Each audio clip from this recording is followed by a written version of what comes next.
जय हिंद साथियों, आप सभी को स्वागत है आपका अपने परिवार में। देखिए, बेल्ट्रॉन डाटा एंट्री ऑपरेटर का जो वैकेंसी आया हुआ है, ठीक है, तो उसका एग्ज़ाम होने ही वाला है। तो हम लोग इसका सीरीज कर रहे हैं। ये प्लेटफॉर्म रुक्मिणी प्रकाशन का बुक है ये, ठीक है। और इस बुक में जैसे आपको मिलेगा, देखिए, प्रीवियस ईयर का 16 पेपर जो कुल 10 सेट था और टेस्ट सीरीज 500 था। तो 5 प्रीवियस पेपर और 10 टेस्ट सीरीज जो कुल 15 सेट होता है वो हम कंप्लीट करा चुका है हमारे यूट्यूब चैनल के प्लेलिस्ट में। यह सारा वीडियो आप देख सकते हैं। अभी हम आज से प्रारंभ करेंगे। जो इसमें देखिए दिया हुआ है साथ में कंप्यूटर का विशेष स्टडी पैकेज।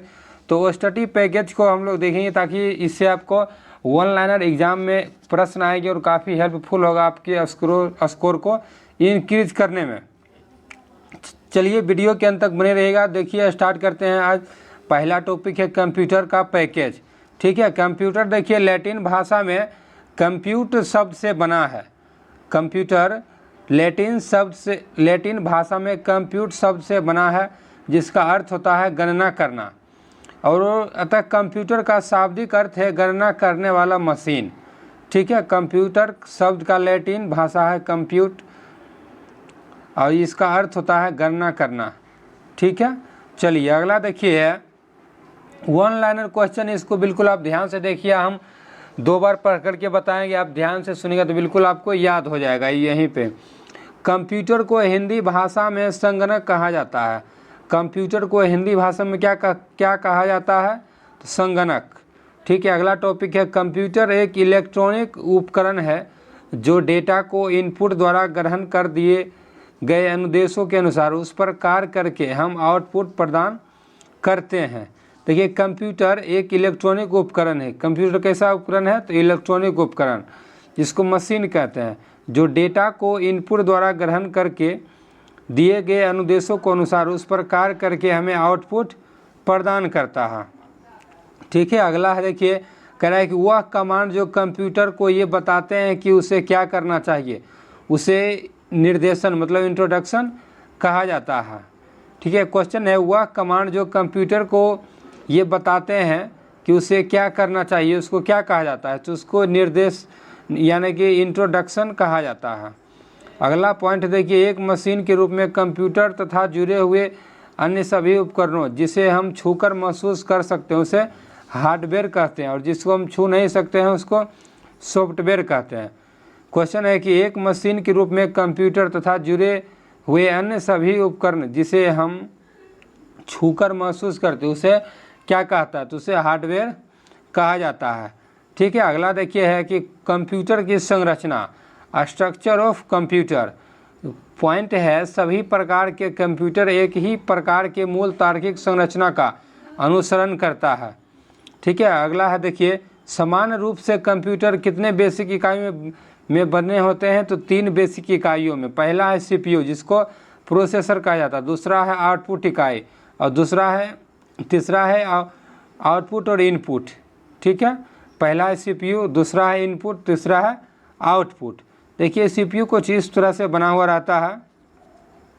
एमयू जिसको मेमोरी यूनिट कहते हैं, सीयू जिसको कंट्रोल यूनिट, ओयू जिसको आउटपुट यूनिट और एएलयू को अर्थमेटिक लॉजिक यूनिट। ये सब का फुल फॉर्म पूछा जाता है। इनपुट डिवाइस जैसे इधर से जाता है और आउटपुट जो हमको प्रदान करता है उसको हम आउटपुट कहते हैं, ठीक। अगला है देखिए सीपीयू प्रोसेसर, ठीक है। 1 नंबर है सीपीयू प्रोसेसर जिसको सेंट्रल प्रोसेसिंग यूनिट कहा जाता है। तो इसका काम क्या होता है? देखिए कह रहा है कि इनपुट इकाई द्वारा दर्ज किए गए डेटा या निर्देश की प्रोसेसिंग करता है तथा दिए गए डेटा या निर्देश को यूजर के अनुसार कार्य करके परिणाम को आउटपुट इकाई को सौंप देता है या मेमोरी में स्टोर कर देता है। सीपीयू का काम होता है मेमोरी में स्टोर करना, ठीक है, दिए गए इनपुट डाटा को आउटपुट में बदलना। अगला है काम इसका, सीपीयू को माइक्रो प्रोसेसर के रूप में भी जाना जाता है। तो सीपीयू को किसके रूप में जाना जाता है? तो माइक्रो प्रोसेसर के रूप में सीपीयू को जाना जाता है। सीपीयू के 3 भाग होते हैं। वो कौन कौन से भाग होते हैं? देखिए एएलयू जिसको अर्थमेटिक लॉजिक यूनिट कहा जाता है, सीयू जिसको कंट्रोल यूनिट कहते हैं, एमयू जिसको मेमोरी यूनिट कहा जाता है, ठीक है। अगला है देखिए अर्थमेटिक लॉजिक यूनिट मतलब ALU, इसके बारे में जानिए क्या होता है ALU। तो कंप्यूटर को दिए गए आदेश कमांड का क्रियान्वयन मतलब एक्सटेंशन गणितीय तथा तार्किक क्रियाएं इस इनपुट द्वारा संभव बनाई है। कि अर्थमेटिक लॉजिक यूनिट कंप्यूटर को दिए गए आदेश मतलब कमांड का क्रियान्वयन गणितीय तथा तार्किक क्रियाएं इस यूनिट द्वारा संभव बनाई है। अगला है गणितीय क्रिया का मतलब जोड़ घटाव गुणा भाग करना, और तार्किक का मतलब होता है डेटा को तुलना या चयन या मिलान करना। ठीक, अगला पॉइंट है कंट्रोल यूनिट जिसको CU कहा जाता है। कंट्रोल यूनिट का काम क्या होता है? तो कंट्रोल यूनिट के कंप्यूटर का नर्वस सिस्टम कहा जाता है, और कंट्रोल यूनिट कंप्यूटर के सभी भाग के संचालन मतलब ऑपरेशन को नियंत्रित करता है। ठीक है, कंट्रोल यूनिट कंप्यूटर के सभी भागों को संचालन मतलब ऑपरेशन को कंट्रोल करता है। अगला पॉइंट देखिए कि यह कंप्यूटर के सभी इकाइयों का नियंत्रण मतलब कंट्रोल प्रबंधन और उनके बीच डेटा या निर्देशों के हस्तांतरण को नियंत्रित करने के लिए जिम्मेदार होता है। अगला पॉइंट है इसके साथ ALU और मेमोरी के बीच डेटा का आदान प्रदान को निर्देश किया जाता है। ठीक, अगला पॉइंट है आपका मेमोरी यूनिट जिसको MU कहते हैं। मेमोरी यूनिट का काम होता है, मेमोरी यूनिट कंप्यूटर सिस्टम का एक घटक है और इसका उपयोग डेटा निर्देशों और सूचनाओं को संग्रहित करने के लिए किया जाता है। मेमोरी यूनिट का काम होता है डेटा निर्देशों और सूचनाओं को संग्रहित करना, और यह वास्तव में कंप्यूटर का एक कार्य क्षेत्र है जहां CPU डेटा और निर्देशों को संग्रहित करता है। इस मुख्य या प्राथमिक या आंतरिक मेमोरी के रूप में जाना जाता है मेमोरी यूनिट MU को। अगला है देखिए इनपुट इकाई। इनपुट इकाई किसको कहते हैं? इनपुट एक ऐसी इकाई होती है जिसकी मदद से डेटा या निर्देश को कंप्यूटर में दर्ज करते हैं मतलब कंप्यूटर में प्रवेश करता है। यह कंप्यूटर और यूजर के बीच की एक कड़ी है। ठीक है, इनपुट इकाई क्या है? तो कंप्यूटर और यूजर के बीच की एक कड़ी। आउटपुट इकाई क्या है? देखिए आउटपुट इकाई एक ऐसी डिवाइस होता है जिसके माध्यम से प्रोसेसर या CPU द्वारा लिखे गए कार्य के परिणाम को आउटपुट के रूप में प्रदर्शित करता है या यूजर को सौंप देता है। यह आउटपुट सॉफ्ट कॉपी या हार्ड कॉपी के रूप में हो सकता है। निर्देशों के समूह को प्रोग्राम कहा जाता है या फैक्ट्स को डेटा कहा जाता है। निर्देशों के समूह को प्रोग्राम कहा जाता है और रो फैक्ट्स को डेटा कहा जाता है। ठीक है, प्रोग्राम का एक ऐसा समूह जो किसी निश्चित कार्य को संपन्न करता है उसे सॉफ्टवेयर कहा जाता है। प्रोग्रामों का एक ऐसा समूह जो किसी निश्चित कार्य को संपन्न करता है उसे सॉफ्टवेयर कहा जाता है। कंप्यूटर के प्रकार देखिए, कंप्यूटर 3 प्रकार के होते हैं। एक होता है एनालॉग कंप्यूटर, दूसरा होता है डिजिटल कंप्यूटर और तीसरा होता है हाइब्रिड कंप्यूटर। और एनालॉग कंप्यूटर किसको कहते हैं? तो एनालॉग कंप्यूटर वे कंप्यूटर है जो भौतिक इकाई मतलब दाब तापमान को मापकर उसे अंकों में परिवर्तित करता है, और ये कंप्यूटर किसी भी राशि का मापन तुलना के आधार पर करते हैं, जिसका उदाहरण है थर्मामीटर, वोल्टमीटर। और एनालॉग कंप्यूटर में डेटा लगातार के रूप में प्रयोग होता है। एनालॉग कंप्यूटर में डेटा लगातार के रूप में प्रयोग होता है। ठीक है, अगला है पॉइंट है देखिए 2 नंबर डिजिटल कंप्यूटर का। डिजिटल कंप्यूटर का काम क्या होता है? यह एक श्रेणी में वे कंप्यूटर आते हैं जो अंकों की गणना करते हैं, और कंप्यूटर डिजिटल कंप्यूटर के अधिकांश श्रेणी में ही आते हैं। डिजिटल कंप्यूटर डेटा और प्रोग्राम को बाइनरी नंबर 0-1 में परिवर्तित करके उसे इलेक्ट्रॉनिक रूप में ले जाते हैं। ठीक है, ये डिजिटल कंप्यूटर इस श्रेणी में वे कंप्यूटर आते हैं जो अंकों की गणना करते हैं, और डिजिटल कंप्यूटर की अधिकांश श्रेणी में ही आते हैं। डिजिटल कंप्यूटर डेटा और प्रोग्राम की बाइनरी में परिवर्तित करके उसे इलेक्ट्रॉनिक रूप में ले जाता है। बाइनरी नंबर में आता है 0 और 1 जो कंप्यूटर उसको रीड करता है। ठीक, अगला देखिए कह रहा है कि आकार और कार्य के आधार पर कंप्यूटर के प्रकार।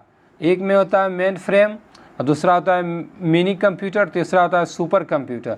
ठीक है, तो यहाँ पे आप देखिए मेन फ्रेम कंप्यूटर जो है, मेन फ्रेम कंप्यूटर को बिग आयरन मतलब बिग आयरन के नाम से भी जाना जाता है। मेन फ्रेम कंप्यूटर को किस नाम से जाना जाता है? तो बिग आयरन के नाम से जाना जाता है। ये आकार में काफ़ी बड़े होते हैं, मेन फ्रेम आकार में बड़ा होता है। इसमें कंप्यूटर प्रोसेसर की संख्या भी अधिक होता है। इस पर एक साथ कई अलग अलग कार्य कर सकते हैं मेन फ्रेम कंप्यूटर में।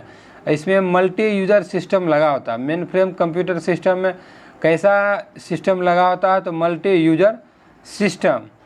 और मेन फ्रेम कंप्यूटर इसके कार्य और संग्रहण की क्षमता तथा गति अत्यधिक तीव्र होता है। इसका प्रयोग बड़ी बड़ी कंपनी जैसे बैंक, रक्षा और अनुसंधान आदि क्षेत्रों में किया जाता है। मेन फ्रेम कंप्यूटर अक्सर सर्वर में प्रयोग किया जाता है। मेन फ्रेम कंप्यूटर अक्सर कहाँ पे यूज होता है? तो सर्वर में। अगला देखिए मिनी कंप्यूटर। मिनी कंप्यूटर 1965 में डिजिटल इक्विपमेंट कंपनी ने सबसे पहला मिनी कंप्यूटर PDP-8 विकसित किया था। 1965 में डिजिटल इक्विपमेंट कंपनी ने सबसे पहला मिनी कंप्यूटर PDP-8 विकसित किया था। ठीक है। और अगला है जैसे देखिए, ये आकार में मेन फ्रेम से छोटे तथा माइक्रो कंप्यूटर से बड़े होते हैं। ये आकार में मेन फ्रेम से छोटा तथा माइक्रो कंप्यूटर से बड़ा होता है। इसका प्रयोग यात्री आरक्षण, बड़े ऑफिस कंपनी आदि में किया जाता है। मिनी कंप्यूटर का यह भी एक मल्टी यूजर कंप्यूटर है। मेन फ्रेम भी मल्टी यूजर कंप्यूटर था और एक मिनी कंप्यूटर भी मल्टी यूजर कंप्यूटर है। ठीक। अगला देखिए सुपर कंप्यूटर। सुपर कंप्यूटर सबसे बड़ा होता है और सबसे तेज एवं सबसे महंगा कंप्यूटर होता है। सुपर कंप्यूटर सबसे बड़ा, सबसे तेज और सबसे महंगा। ठीक। सुपर कंप्यूटर साधारणतया फ्लोटिंग पॉइंट ऑपरेशन प्रति सेकेंड की गणना कर सकता है। सुपर कंप्यूटर साधारणतः फ्लोटिंग पॉइंट ऑपरेशन प्रति सेकेंड की गणना करता है और इसका जैसे उपयोग तेल, गैस, नाभिकीय मॉडलिंग, मौसम इत्यादि का पता लगाने में किया जाता है। कौन सा कंप्यूटर का? तो सुपर कंप्यूटर का। और जैसे यह परम सिद्ध भारत का वर्तमान सबसे तेज सुपर कंप्यूटर भी है। Super computer. ठीक। परम सिद्ध देखिए दिया हुआ यहाँ पे, परम सिद्ध भारत का वर्तमान का सबसे तेज सुपर कंप्यूटर है। और फ्रंटवियर विश्व का सबसे तेज सुपर कंप्यूटर है। तो पूछेगा क्वेश्चन कि विश्व का सबसे तेज सुपर कंप्यूटर कौन है? तो फ्रंटवियर। और भारत का वर्तमान का सबसे तेज सुपर कंप्यूटर तो परम सिद्ध। ठीक है। और परम 2024 के बारे में कल जानेंगे, जो कि परम भी एक भारत का सुपर कंप्यूटर है। परम भारत का पहला सुपर कंप्यूटर परम 8000 था। ठीक है। इसके बारे में हम लोग कल देखेंगे। आज के लिए इतना है। आप इसको बिल्कुल ध्यानपूर्वक देखिएगा तो आपको याद हो जाएगा। यहीं पे ज़्यादा इसमें कुछ है नहीं, बस वन लाइनर क्वेश्चन है और आप इसको ध्यान में रखिएगा तभी MCQ टाइप का भी क्वेश्चन आपको बन जाएगा आसानी से। ठीक है। जो कि आप देख चुके होंगे, यूट्यूब पे पड़ा हुआ है, हमारे प्लेलिस्ट भी इसका बना हुआ है। चलिए फिर मिलते हैं आपसे अगली वीडियो में। आज के लिए इतना है। जय हिंद।